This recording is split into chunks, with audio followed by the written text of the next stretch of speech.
Very good morning everyone. आज हम मिलने जा रहे हैं लक्ष्या वाधवा से।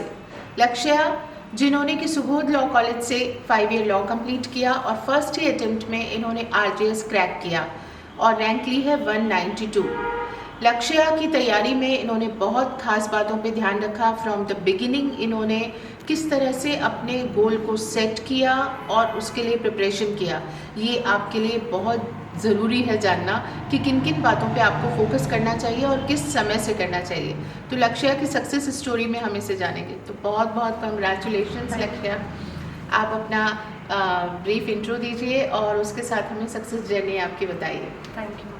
मेरा नाम लक्ष्या वाधवा है। ये मेरा फर्स्ट अटेम्प्ट ही था। मैं मैम से प्रीलिम्स और मेन से जुड़ी हुई हूँ और मैं ये बोलना चाहूँगी कि आप जितनी जल्दी अपनी प्रिपरेशन स्टार्ट करोगे उतना आपके लिए अच्छा है।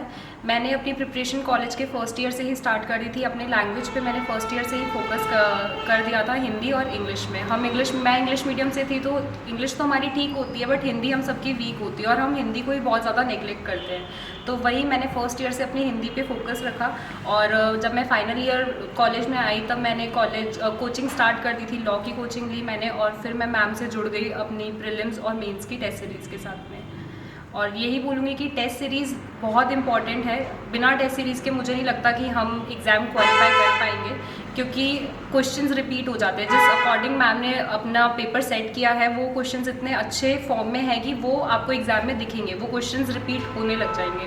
तो अपनी तैयारी करें और कंसिस्टेंसी रखें अपनी प्रिपरेशन में, अपने खुद से ऑनेस्ट रहें, डेडिकेटेडली प्रिपेयर करें। Thank you. देखिए, ये जो अभी लक्ष्या ने बात बताई, अभी हम थोड़ी देर पहले भी जिक्र कर रहे थे, जहाँ लक्ष्या ने हिंदी और इंग्लिश लैंग्वेज पे फोकस किया फ्रॉम द बिगिनिंग। जब उन्होंने लॉ में एडमिशन लिया, इन्होंने उसी वक्त ये गोल सेट कर लिया था कि उन्हें क्या बनना है। जब इन्होंने लॉ फर्स्ट ईयर में एडमिशन लिया तब इन्हें पता था कि इन्हें आरजेएस की तैयारी करनी है और इसे क्रैक करना है। तो फर्स्ट अटेम्प्ट में किसी का क्लियर होना, ये आपको नज़र आ रहा है सफलता जो सामने, उसके पीछे की कितनी कड़ी मेहनत है, किस तरह से गोल सेट किया गया है। इन्होंने हिंदी और इंग्लिश की तैयारी लॉ फर्स्ट ईयर से ही इन्होंने करना स्टार्ट कर दिया। तो लॉ के जो सब्जेक्ट्स थे उसके साथ साथ इन्होंने ये फोकस किया कि क्योंकि इनका मीडियम इंग्लिश रहा है तो हिंदी पे पूरी तरह फोकस करना पड़ेगा, क्योंकि हिंदी और इंग्लिश दोनों ही लैंग्वेज पेपर्स को क्रैक करना ये एग्ज़ाम के लिए सबसे इम्पॉर्टेंट बात है।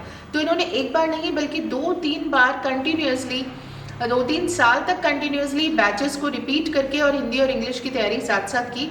और जो बच्चा हिंदी और इंग्लिश पे इतना सिंसियरली कर रहा है तो ऑब्वियसली लॉ के अंदर भी इन्होंने from the beginning he RJS को फोकस रखते हुए उन सब्जेक्ट्स को तैयार किया।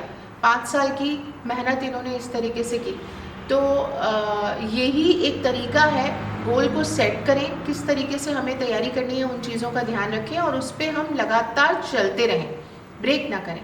तो आपने कितने घंटे अपनी स्टडीज़ को डेली आप देते हैं? कभी भी मैंने घंटों के हिसाब से पढ़ाई नहीं करी है। मैं शॉर्ट टारगेट्स बनाती थी, लॉन्ग टारगेट्स भी बनाती थी और जब मेरा टारगेट पूरा होता था तभी मुझे चैन की नींद आती थी। तो वो मैं घंटे हो जाते हैं, बस मैं उस अपना जो स्टडी शेड्यूल था उसमें बस नहाना खाना धोना ये सब निकालने के बाद में जितना भी टाइम बचता था वो मेरा पढ़ाई को डेडिकेटेड। तो जब आप लॉ कर रहे थे उस लॉ के दौरान भी आप उस टाइम मैम इतना नहीं होता था। जैसे ही वैकेंसी आ जाती है आप पूरा उसी के लिए डेडिकेटेड हो जाते हो आरजेएस के लिए। उससे पहले भी मैम जितना मैं डिवोट कर सकती थी 4 to 5 आवर की स्टडी, जब लॉ के साथ में भी अदर देन कोचिंग, तो मैं ट्राई करती थी कि हो जाए।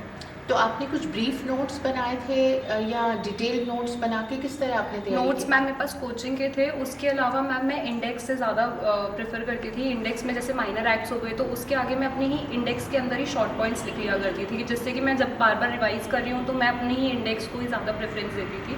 और अंदर भी मैम मैंने हाईलाइट कर रखा था पेयर एक्ट को, तो जो मुझे लगता था कि इट इज़ इम्पॉर्टेंट या PYQs वगैरह देखने के बाद में तो मैं उन्हीं को ही दोबारा रिवाइज़ करती थी।